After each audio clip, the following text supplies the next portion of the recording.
Comme par hasard, Evergrande annonce aujourd'hui que finalement ils reviennent sur leur décision et qu'ils vont injecter 18,6 milliards pour essayer de venir en aide à Evergrande. Donc ça y est, on voit qu'on est à la guéguerre d'informations, on voit qu'il commence à y avoir un certain retournement de situation. En plus de ça, ils disent ici que Evergrande ne va finalement pas faire défaut et qu'ils vont réussir grâce à certains arrangements à pouvoir rembourser les dettes qui ont leur échéance demain. Donc on voit qu'on est ici dans cette petite guéguerre d'informations. Est-ce que ça va avoir un impact sur le Bitcoin? On est très frileux. On va voir ensemble dans cette vidéo à où en est le Bitcoin, est-ce qu'il est en danger ou est-ce qu'il y a la possibilité de trouver un rebond prochainement? C'est ce que nous allons voir dans cette vidéo. Hello à toute la team Logique, ravi de vous retrouver dans cette nouvelle analyse du marché crypto-monnaie. On est aujourd'hui le mercredi 22 septembre 2021 et il est 16h22 à l'heure à laquelle je tourne cette vidéo. Alors comme on le voit derrière moi, on a un Bitcoin qui essaye vraiment tant bien que mal de trouver un certain rebond. On est ici toujours en retrait de 0,95%, un Bitcoin aux 42 424 $, il est ici en train de travailler à un niveau de résistance qui est assez clé, il n'arrive pas à repasser au-dessus, donc vraiment il va falloir qu'on essaye de récupérer certains niveaux,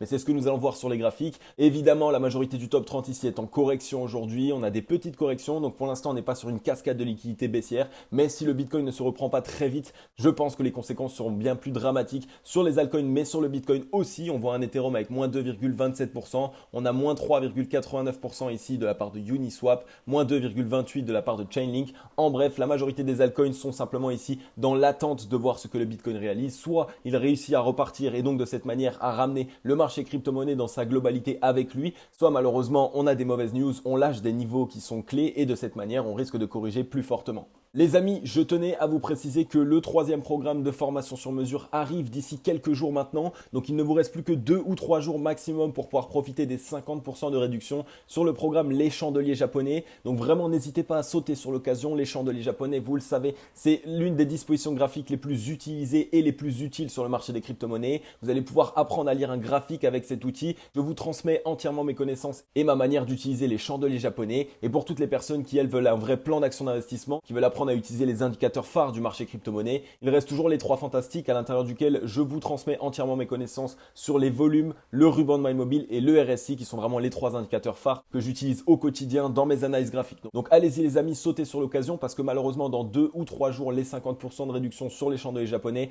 vont totalement disparaître. Donc allez-y les amis, cliquez sur le lien dans la description et obtenez directement les chandeliers japonais avec 50% de réduction. Du côté du Scalpex Index 1, Crypto Fear and Greed dans la peur 21. Donc voilà, on est en train de vraiment retourner le marché pour l'instant. On est en train de recréer un certain sentiment de peur. On voit qu'il y a de plus en plus de peur qui s'installe actuellement sur le marché des crypto-monnaies. Je ne serais pas choqué et absolument pas choqué de nous voir repartir dans l'extrême peur parce qu'on le voit en ce moment, tout est un petit peu tendu. Il y a vraiment pas mal de soucis. Il y a un petit peu l'épée de Damoclès qui est au-dessus de notre tête. Et donc on attend une certaine prise de décision. On attend que les boules essayent de se remontrer sur le Bitcoin. Donc je pense vraiment qu'on va repartir sans doute dans l'extrême peur avant de pourquoi pas essayer de consolider, pourquoi pas essayer de trouver une certaine figure de retournement, un social index qui est sur up, un market order flow en recherche d'achat fort cet après-midi. Alors si on regarde ici un petit peu en 4 heures, qu'est-ce qu'il s'est passé? Bien on voit que malheureusement on est toujours ici dans cette dynamique baissière, on ne fait que faire des points bas de plus en plus bas, on essaye de faire des petits rebonds et ensuite on s'enfonce, on fait un petit rebond et on s'enfonce, donc on fait des points bas de plus en plus bas, on n'arrive pas à réaliser de nouveaux points hauts, on est en train de retester ici ce niveau de résistance maintenant qui est assez clé aux 42 505 $, qui en fait constitue simplement ici, comme on le voit, la mèche qu'on avait fait ici sur la journée de la peur le 7 septembre 2021. Donc on est en train de le retester. Si malheureusement on n'arrive pas à s'en affranchir et qu'on se voit être rejeté encore une fois de plus de ce niveau, et bien là c'est la porte ouverte à partir un petit peu plus bas et je pense que ça va être la chasse aux liquidités les amis. On va sans doute aller chercher des liquidités qui peuvent se trouver ici sur ces zones, donc des zones qu'on a bien travaillé ici entre les 40 000 jusqu'à quasiment les 38 169 et même encore plus bas. Or ça ensemble sur les graphiques, on va essayer de désigner un petit peu les niveaux sur lesquels on pourrait aller et donc évidemment faire en sorte de trouver le meilleur moment pour essayer d'entrer en position. On est sur le Bitcoin en daily, donc comme je vous l'ai montré tout à l'heure, malheureusement actuellement, en vue des dispositions dans lesquelles nous sommes, on est toujours dans une disposition qui est baissière. Donc on est en train de retester ici un niveau qui était anciennement un support et qui est maintenant une résistance aux 42 700 $. On voit que c'était ici un niveau qui nous avait bloqué dans le passé. On avait trouvé de la réaction bear sur ce niveau-là et du coup on avait été directement rejeté. Donc le fait de venir ici le tester malheureusement en tant que résistance, bien si on n'arrive pas à s'en affranchir sur la journée d'aujourd'hui, ça veut dire qu'on risque d'avoir une certaine correction et on pourrait ici aller chercher des liquidités liquidité jusqu'aux 37 940 dollars, hein, jusqu'à ce niveau-là. Pourquoi? Parce qu'on voit qu'on a essayé de tester cette zone-là et on a eu une correction. Et donc généralement, lorsqu'on a ce type de correction, ça veut dire que ici, quand on trouve le bottom, un maximum de personnes ici essayent de rentrer en position avec en plus du levier, puisqu'ils se disent ok, on a trouvé le bottom, on va sans doute essayer de repartir à la hausse. Et c'est bien ce qui s'est passé. Donc de cette manière, on a ici des liquidités à aller chercher dans toute cette zone, hein. C'est vraiment une zone qui est clé entre les 40 484 dollars et les 37 940 dollars. On voit qu'on est venu directement avec la mèche ici chercher cette zone et on est rentré à l'intérieur dans les 39 723 dollars. Donc on pourrait, hein, si malheureusement on venait à être rejeté de ce niveau, partir un petit peu plus bas. La chasse aux liquidités, hein, qu'on pourrait essayer de choper ici sur toutes ces zones. On voit que c'était aussi évidemment des zones qui étaient très travaillées ici dans le passé. Donc il y a vraiment pas mal de liquidités à aller chercher. Donc si on venait à avoir une continuation baissière, eh bien on irait chercher dans ces zones-là pour essayer de chercher des liquidités et pourquoi pas essayer d'y instaurer un bottom à un moment donné, un V-bottom ou un W-bottom. Mais pour l'instant, on n'est pas dans cette disposition. Pour l'instant, on est toujours plutôt négatif, on est plutôt bearish. On voit qu'en plus de ça, on a une mèche qui commence à être revendue. Donc il y a cette zone clé que je vous ai dit aux 40 662 dollars environ.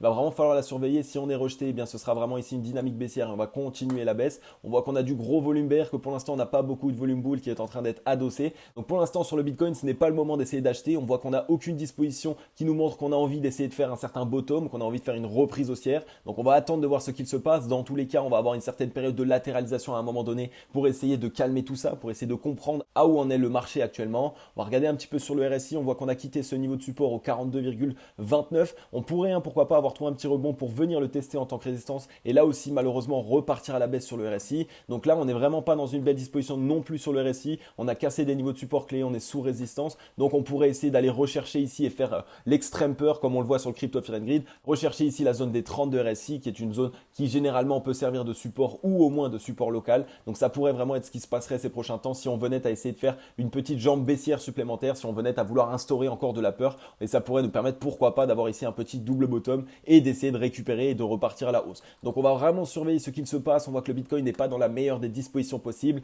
Je pense qu'on va aller chercher des liquidités un petit peu plus bas, qu'on va essayer de créer encore un petit peu cet effet de peur. On le voit, hein, on a des news, il y a pas mal de choses en fait qui fait que les waves peuvent en jouer en ce moment et donc elles peuvent essayer de jouer avec nos émotions. Et qu'est-ce que ça va leur permettre? Ça va leur permettre de pouvoir faire en sorte que le prix reparte un petit peu plus bas et de pouvoir racheter ces niveaux-là. C'est vraiment ce que les waves cherchent, hein. Si elles peuvent se gaver, racheter du Bitcoin ou racheter des altcoins à très faible coût, eh bien elles ne vont pas hésiter à nous faire encore plus peur pour évidemment par la suite pouvoir se gaver un maximum. Et au niveau du shop, on est ici sur les 49,38. On n'a pas énormément de force non plus. Donc il va vraiment falloir surveiller la clôture d'aujourd'hui. C'est elle qui va être décisive. Mais on voit que malheureusement, on a quitté quand même pas mal de niveaux de support clés. Donc ça pourrait être des résistances assez importantes.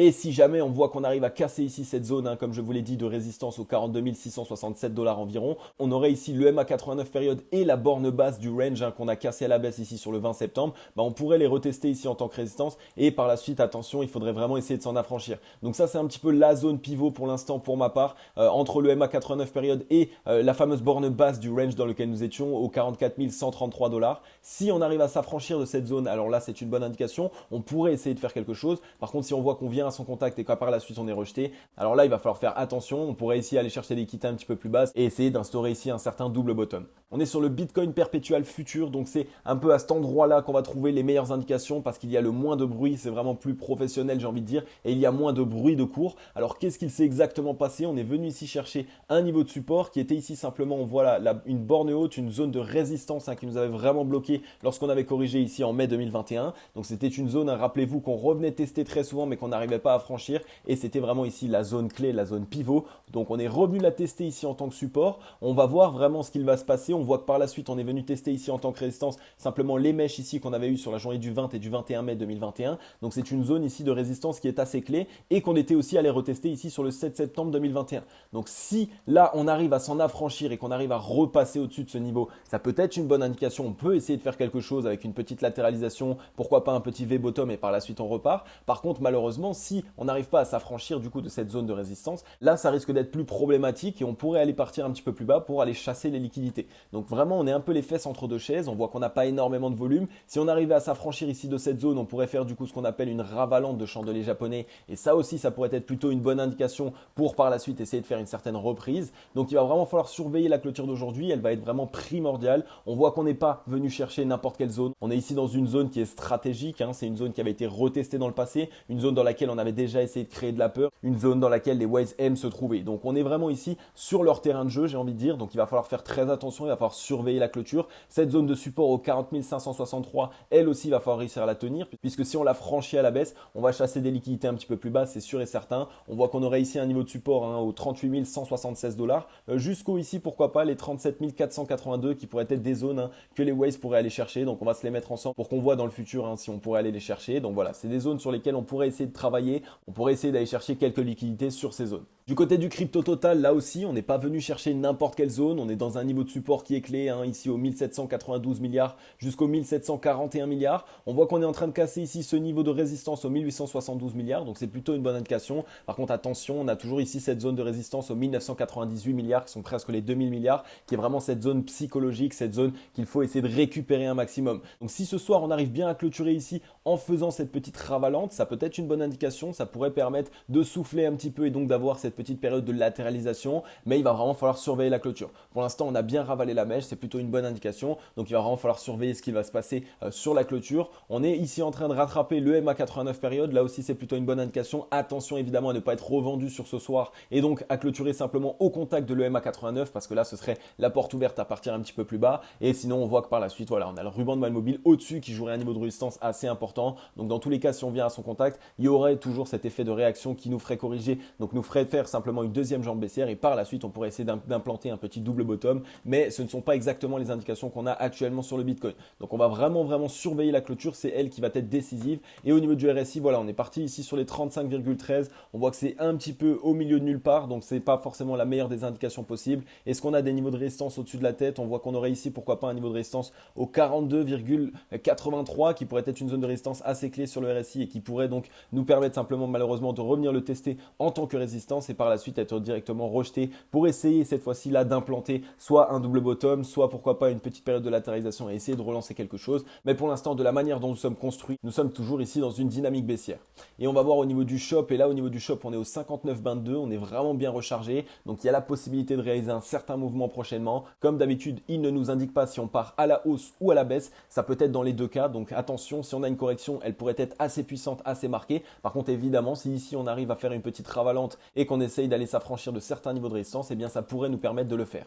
Du côté du crypto total, incluant les altcoins, on est pratiquement pareil que sur l'autre crypto total, donc on va vraiment pas s'attarder dessus, mais là pareil, on voit qu'on n'est pas venu chercher n'importe quelle zone, on est sur une zone de support qui est clé aux 1033 milliards jusqu'au environ 1000 milliards, donc c'est cette zone psychologique qui est vraiment clé. Pour l'instant, on a l'impression de trouver un rebond, on voit qu'on est en train de faire une certaine ravalante, ça c'est plutôt une bonne indication, ça peut généralement nous permettre d'avoir une reprise court terme ou alors une petite latéralisation, mais au moins nous permettre de souffler. On est revenu en même temps chercher directement ici cette mèche du 7 septembre 2021, donc on est plutôt sur des zones qui sont stratégiques, qui sont clés. C'était aussi une zone qui était très travaillée ici dans le passé et une zone avec laquelle les whales se sont bien amusés ici à nous faire peur. Rappelez-vous, on faisait comme si on faisait un fake out et finalement, voilà, on a fait que des fake out. On faisait comme si on rentrait dedans et finalement on était directement rejeté. Donc voilà, c'est une zone plutôt stratégique. Ça va être une zone qui va sans doute être défendue par les bulles. Ça va être une zone qui va être très travaillée et qui va falloir surveiller évidemment pour ces prochains temps. Et sur le RSI, c'est un petit peu la même chose. Sauf qu'on voit que là ici, la prochaine zone qu'on pourrait retester, ce serait les 50 de RSI, ce qui nous donnerait quand même un rebond assez important. Mais là aussi, une fois de plus, même si on va au 50 de RSI, il ne faut pas s'affoler, il ne faut pas se dire ok c'est le moment de FOMO